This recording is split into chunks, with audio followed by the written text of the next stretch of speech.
آپ سے گزارش ہے کہ چینل کو سبسکرائب کیجیے اور نوٹیفیکیشن بیل کو بھی ٹیپ کیجیے تاکہ آئندہ آنے والی ویڈیوز آپ کو بر وقت مل سکیں۔ ہم جس کو 33 ذرا سے لے کے عرش عظیم تک کہتے ہیں، یہ پوری کائنات میں کی بات کر رہا ہوں، پوری کائنات میں انسان سے زیادہ طاقتور کوئی نہیں ہے، اور انسان سے زیادہ محترم کوئی نہیں ہے، اور انسان سے زیادہ علم والا کوئی نہیں ہے۔ نبوت بھی ہے تو لائر بھی ہے۔ ہاں، اب اصل مسئلہ ہے اس کا اپنی حقیقت کو جاننا۔ اللہ نے اپنے عرش کو، کرسی کو، سب سے عظیم ترین چیزیں ہیں نا، لوح کو، قلم کو، کہیں بھی اپنا خلیفہ مقرر کیا، بنایا ہے، مانا ہے؟ نہیں مانا، نہ کسی ملائکہ کو مانا، نہ کسی جن کو مانا، لیکن صرف انسان کو مانا اور کہا کہ یہ میرا خلیفہ، زمین پہ میرا جانشین ہے۔ آئے نا سمجھ؟ تو اس کا مطلب یہی ہے کہ کائنات میں سب سے عظیم ترین چیز یہی ہے اور کچھ نہیں ہے، سب اس کے لیے ہیں، یہ کسی کے لیے نہیں ہے۔ عرش کے لیے بھی یہ نہیں ہے، عرش اس کے لیے ہے، لوح قلم بھی اس کے لیے نہیں، اس کے لیے ہیں، یہ ان کے لیے نہیں ہے۔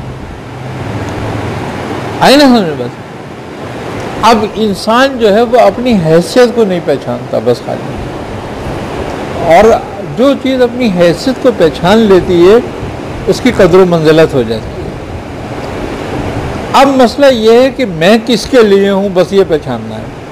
سب کچھ تو میرے لیے ہے، مگر میں کس کے لیے ہوں؟ اچھا، تمام جسم امثالی، تمام حمزات، تمام روحانیت تمہارے ارادے سے پیدا ہوتی ہے۔ اس کے خالق ہم ہی ہیں، اس کے خالق تم ہو، تو تم تو اس کے رب ہو گئے۔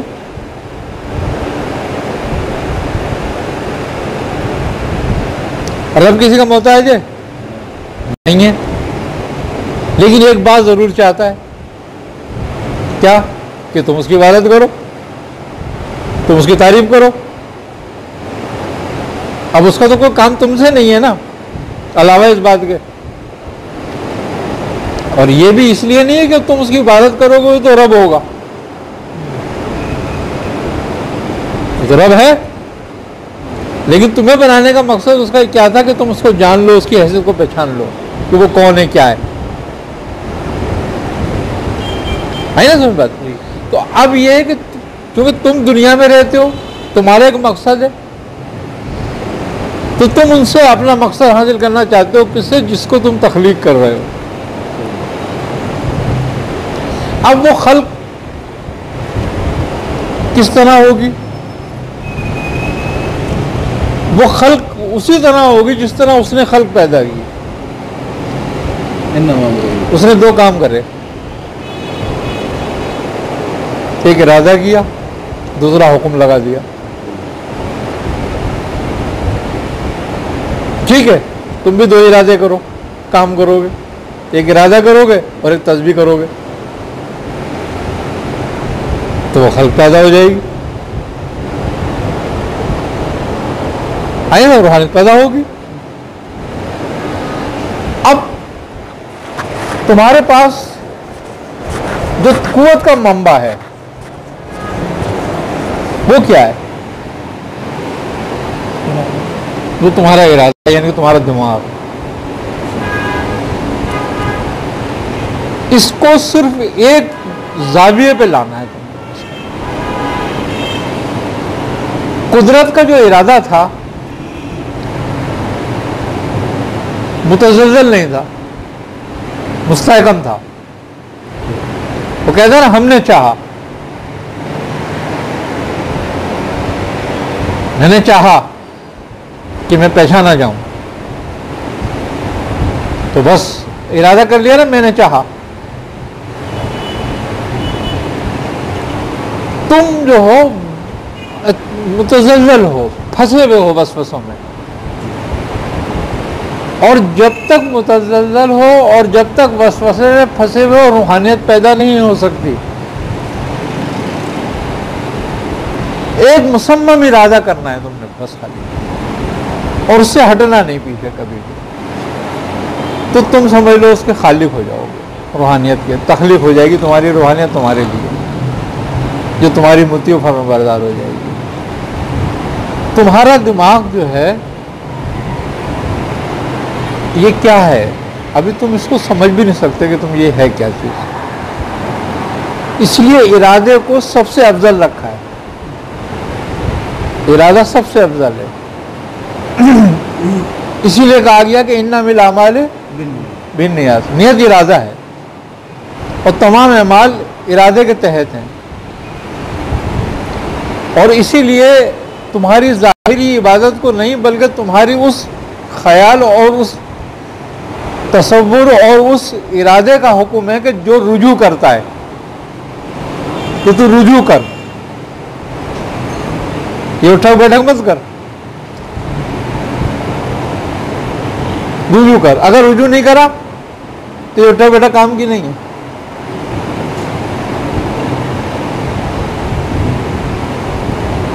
عبادت گویا اس کو یاد رکھنے کا نام ہے،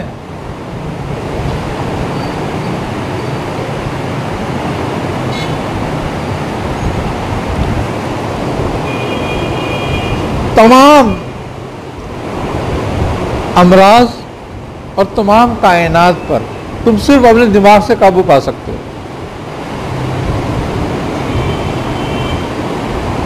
تم جسم سے بیمار نہیں ہوتے، دماغ سے بیمار ہوتے ہو۔ خوف تمہارا جسم نہیں کھاتا، تمہارا دماغ کھاتا ہے۔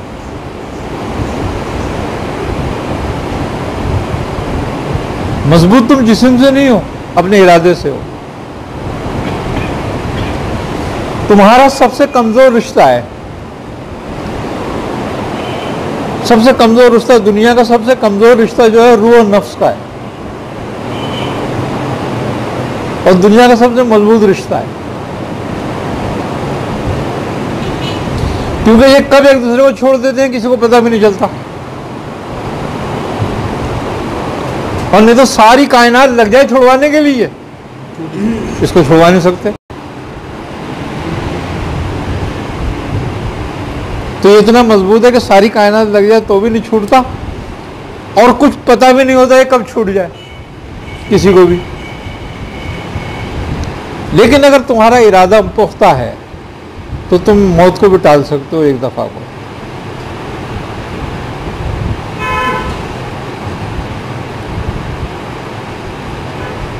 موت بھی تمہارے نزدیک نہیں آئے گی تمہارے ارادے کی وجہ سے۔ دیکھتے ہو نا دنیا میں روحیں بھٹکتی ہیں، اپنے ارادے کی وجہ سے بھٹکتی ہیں، وہ دنیا کو چھوڑنا نہیں چاہتی، ان کا جسم چھوٹ جاتا ہے، اس لیے پھر بھی اس کے بعد بھی وہ دنیا کو نہیں چھوڑتے اور بھٹکتے رہتے ہیں۔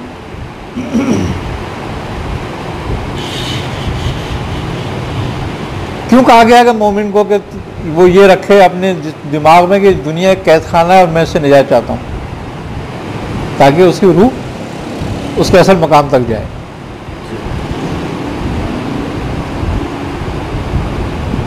جب اس کا ارادہ یہ ہوتا ہے کہ میں قید میں ہوں اور میں کسی طرح قید کے اپنے رب کی طرف چلا جاؤں، تو اس کا جانا آسان ہو جاتا ہے، نکلنا اس کے جسم سے، کیونکہ اس کا ارادہ اسی طرف کا ہوتا ہے، پھر وہ ادھر توجہ بھی نہیں کرتا، ادھر بھاگتا ہے اور وہ اس سے مل جاتا ہے۔ اور جن کے ارادے یہ ہوتے ہیں کہ نہیں بس دنیا ہی ہے جو کچھ ہے، میں کہیں جانا نہیں چاہتا، یہاں سے مرنا نہیں چاہتا، ان کی روحیں یہاں بھٹکتی، وہ مرنے کے بعد بھی یہیں رہتے ہیں پھنسے ہوئے۔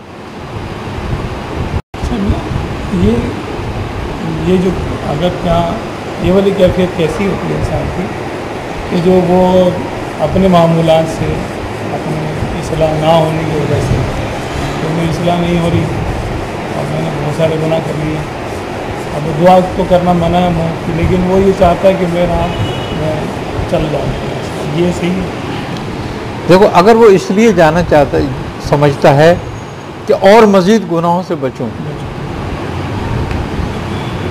تو اگر وہ یہ سمجھتا ہے کہ میری موت سے میرے گناہ کم ہو جائیں گے تو میں سمجھتا ہوں کہ یہ بے وقوفی ہے اس کی وجہ یہ ہے کہ اگر وہ یہ سمجھتا ہے کہ میں گناہ کر رہا ہوں اور مزید میں گناہ نہیں کرنا چاہتا تو وہ اس ارادے پر رہ کہ اللہ مجھے توبہ کی توفیق دے دے کہ جو باقی بچی اس کو توبہ سے گزار لوں اور مزید مجھے گناہ سے روک دے. دیکھو گناہ کی طاقت ختم ہو جانا بھی گناہ سے بچنے کا ایک ذریعہ ہے. جب انسان کو گناہ کرنے کی طاقت نہ رہے تو اس کا مطلب یہ ہے کہ وہ بھی گناہ سے بچنے کا ایک طریقہ ہے کہ اے میرے رب اگر میں گناہ سے نہیں بچ سکتا تو میری طاقت سلب کر دے کہ یہ گناہ سے کرنے کی طاقت نہ رہے مجھ میں اور توبہ کی قوت عطا فرما دے. باقی وقت پہ تو آنا ہی ہے, موت کو تو یاد رکھنا چاہیے اور یہی یاد کر کے موت کو یاد کر کے آدمی گناہ سے بچ سکتا ہے کہ مجھے ایک دن جانا بھی ہے. تو ارادہ جو ہے تمہارا وہ ہے اصل. تو یہ ارادہ رب کو ظاہر کر دیتا ہے بندے کے سامنے. اچھا خوف جسم میں کہیں بھی نہیں ہے, خوف ارادے میں ہے. ابھی تمہیں خوف ہے سانپ کا بچھو کا کیونکہ تم جانتے ہو سانپ بچھو کیا کرتے ہیں, لیکن اگر تم یہ سمجھ لو کہ یہ بے ضرر ہے میرے آگے اور یہ میرا کچھ نہیں کریں گے, اور جتنا پختہ تمہارا ارادہ ہوگا تمہارے آگے سے منہ موڑ کے چلے جائیں گے. باندھتے ہیں نا عمل کے ذریعے سانپ بچھوؤں کو دم کو باندھتے ہیں نہیں باندھتے, وہ کیا ہوتا ہے باندھنا, وہ بندھ جاتا ہے کیا, وہ تمہارا ارادہ ہے. ہاں وہ حصار تمہارا ارادہ ہے جس سے وہ منہ موڑ جاتے ہیں. تم تو ہر وقت حصار میں ہو, تمہیں حصار کی تو ضرورت بھی نہیں تھی, اس لیے کہ تمہارا تو اپنا حصار مخلوق سے تھوڑی کر سکتے ہو. کل نفس لما علیہا حافظ, تمہارا حصار تو کر کے بھیجا ہے.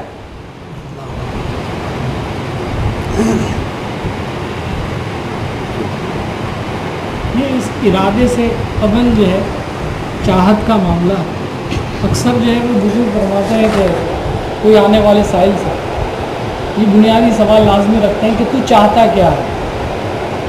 تو پہلا تو یہ معاملہ کہ چاہتا کیا ہے, اس سے قبل کہ مجھے چاہنا کیا چاہیے.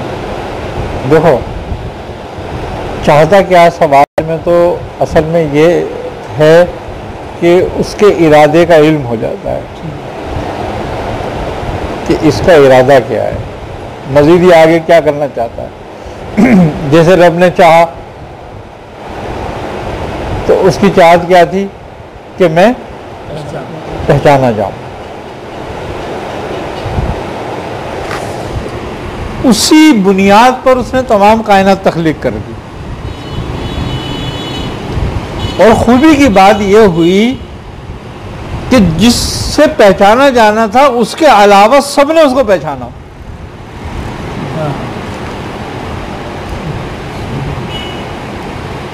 کوئی دنیا کی مخلوق ایسی نہیں ہے جو اپنے رب کو نہیں پہچانتی علاوہ انسان کے. اس نے ہی نہیں پہچانا, باقی سب نے پہچانا, اور اس نے اس سے ہی اپنے آپ کو محجوب کیا, باقی کسی سے نہیں کیا.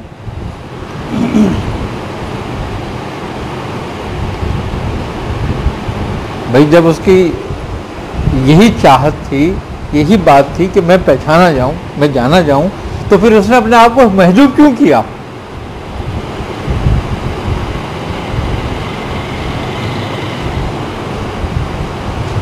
وہ کسب کے لیے کیا کہ یہ کسب کر کے پہنچے گا, کوئی کلیا بنائے گا, وہ کرے گا تو پھر یہ اس کا جذبہ دیکھنے کے لیے, اس کا عشق دیکھنے کے لیے, اور پھر اس میں رکھ دیا عشق کا جذبہ اور غلبہ تاکہ یہ اس طرف رجوع کرے. اب رجوع کرنے کے ساتھ ساتھ ایک طرف تو اس نے اپنی محبت رکھی اور ایک طرف کائنات کا رنگ اس کو دکھا دیا. اب دونوں طرف یہ بیچ میں کھڑا ہو گیا کہ جائے کس طرف. وہ بے رنگو ہوئے ہاں اور یہ رنگین ہے. اب یہ محفل کو چھوڑتا ہے خلوت کی طرف آتا ہے یا خلوت کو چھوڑ کے محفل کی طرف جاتا ہے؟ تو یہ محفل میں لگ گیا, انہیں خلوت ترک کر دی, رب محجوب ہو گیا. اب بات کیا ہے کہ ہر چیز تمہارے لیے مسخر ہے. قرآن کہہ رہا ہے کوئی چیز ایسی نہیں ہے کہ جس کو ہم نے تمہارے قابو میں نہ کیا ہو.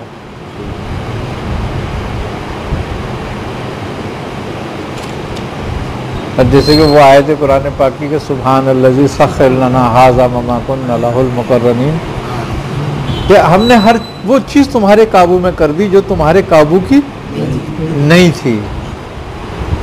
اب جو چیز تمہارے قابو میں کر دی وہ تمہارے قابو کی نہیں تھی, وہ کیا ہے؟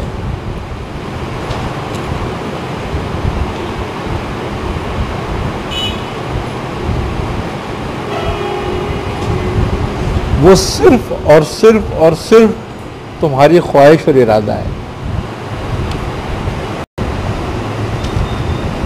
اگر تم اس کو قابو میں کر لیتے ہو تو پھر تمام کائنات تمہارے قابو میں آ گئی, اور اگر یہ تمہارے قابو میں نہیں آئی تو کچھ بھی قابو میں نہیں ہے تمہارے پہ.